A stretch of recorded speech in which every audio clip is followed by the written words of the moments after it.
गेले, आपले पती स्वर्गात येत नाही म्हणून ह्या लक्ष्मी, पार्वती माता आणि सरस्वती माता घाबरल्या. त्यांनी नारदांना विचारलं की आमचे पती कुठे गेले.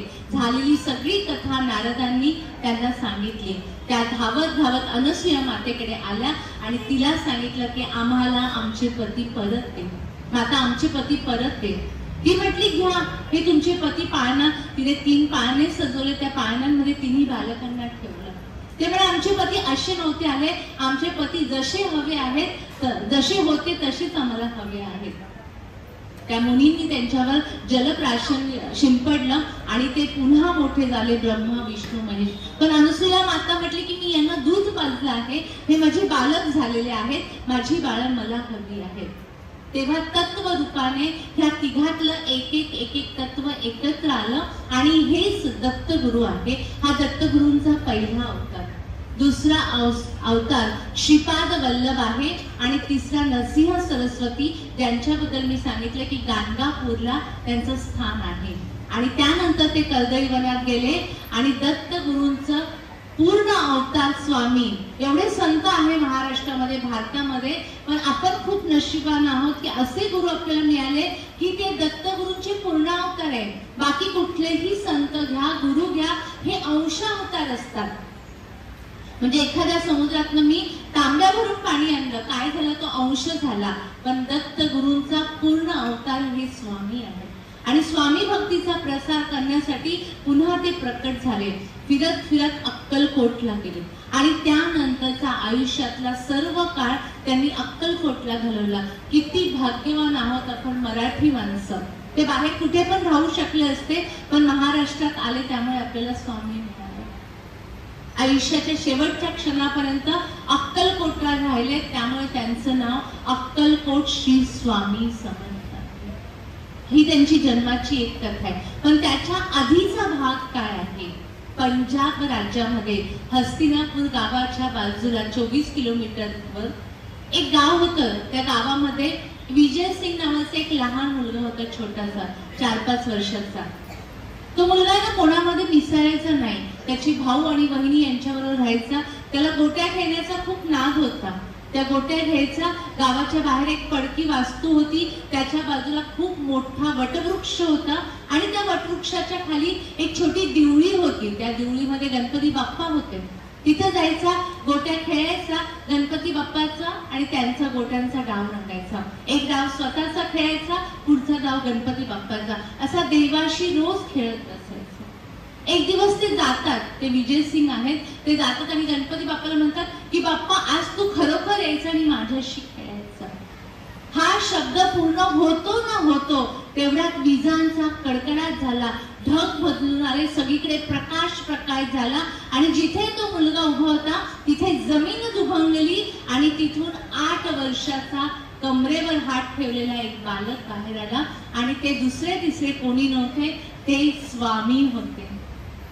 स्वामींनी त्याच्याबरोबर गोट्यांचा डाव खेळला, त्याला हरवलं आणि जेवढ्या गोट्या होत्या त्याला उधार दिला आणि त्याला वचन दिलं की मी तुला पुन्हा भेटेन. आणि तिथून ते निघाले भ्रमण करत करत करत अक्कलकोटला. काही वर्षांनी अक्कलकोटला इतका दत्त संप्रदाय वाढत गेला. पूर्ण महाराष्ट्रामध्ये सगळीकडे दत्त संप्रदाय. तुम्ही जर भारतात गेला, गिरनारला आम्ही गुजरातमध्ये जातो, सगळीकडे बघतो महाराष्ट्रासारखे दत्त भक्त. प्रत्येक माणसाला जर विचारलं तुमचं आवडतं दैवत कोण आहे, तर 10 पैकी 7-8 माणसं तरी सांगतात नाही आम्हाला दत्तगुरु खूप आवडतात, म्हणूनच आपण स्वामींकडे आलोय. तर महाराष्ट्रामध्ये दत्त भक्ती इतकी आहे, गुजरातमध्ये नाहीये. कर्नाटकमध्ये 4-5 दत्त क्षेत्र आहे, पण त्या लोकांना दत्तगुरु जास्त माहिती नाही जेवढे महाराष्ट्रामध्ये माहिती आहे. अक्कलकोटला रोज 1,500 लोक महाराजांच्या दर्शनाला यायचे. महाराजांना आपले प्रश्न विचारायचे, आपल्या प्रश्नांची उत्तरं घेऊन जायचे आणि तिथे भक्ती वाढत होती. एक दिवस एक कोकणातले गृहस्थ आले आणि काहीतरी त्यांची अडचण होती. जसं आपल्याला कळतं इथे गेल्यावर आपला प्रश्न सुटेल. ती व्यक्ती कोकणातनं, कोकण कुठे, अक्कलकोट कुठे, अक्कलकोटला आले आणि महाराजांना आपला प्रश्न घेऊन आले. ते महाराजांसमोर बसलेच होते. तेवढ्यामध्ये महाराजांनी त्यांना आदेश केला, संसार सोड. तो माणूस ढसाढसा रडायला लागला. मी माझ्या संसारातले प्रश्न घेऊन आले आणि समोरची अवलिया म्हणते की तो संसारच सोड. त्यांना काही कळायला मार्गच नव्हता. महाराजांनी त्यांना बोलवलं, आपल्या मांडीवर बसवलं आणि त्यांना सांगितलं, हे पोट, आपल्याला आश्चर्य वाटेल की महाराजांचं पोट किती मोठं आहे ना, हे पोट मग किती मोठं आहे, याच्यावरती हात ठेव. त्या व्यक्तीने महाराजांच्या पोटावर हात ठेवला आणि एका क्षणात त्याचं ध्यान लागलं. ध्यानामध्ये त्याला मागचे जन्म दिसायला लागले आणि हाच तो मुलगा पंजाब मधला विजय सिंग होता.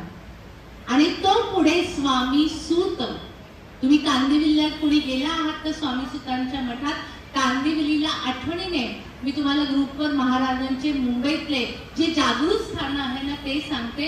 कांदिवलीला स्वामी सूत असा मठ आहे की त्या स्वामी सुतांनी तो स्थापन केला आणि त्याला ध्यानात दाखवलं की मीच तो आहे आणि तू माझा पुत्र आहेस आणि जा दर्या किनारी माझा मठ स्थापन कर. दर्या किनारी म्हणजे दर्या ज्याला कशाला बोलतात, समुद्राला दर्या बोलतात. समुद्राच्या किनारी म्हणजे मुंबईला जा आणि माझ्या मठाची स्थापना करा. तिथे तुम्ही जाल तर महाराजांच्या मूळ पादुका, महाराजांचे फोटो आहेत. त्यानंतर त्यांना लक्षात आलं की तो जो दिवस होता ज्या दिवशी धरणी दुभंगली होती, महाराज प्रकटले होते, तो दिवस कुठला होता जो काल आपण साजरा केला होता, चैत्र शुद्ध द्वितीया. ज्या दिवशी चैत्र शुद्ध द्वितीया होती त्यांनी तिथे प्रसाद केला, सगळ्यांना भोजन, मोठा कार्यक्रम केला. सर्व लोक विचारायला लागली महाराजांना की महाराज आज काय आहे, भोजन आहे सगळीकडे, आज मोठा उत्सव साजरा केला जातोय. स्वामींनी स्वतःच्या मुखातून सांगितलं की ज्या दिवशी मी सदैव प्रकट झालो होतो तो आजचा दिवस आहे, तो चैत्र शुद्ध द्वितीया आहे.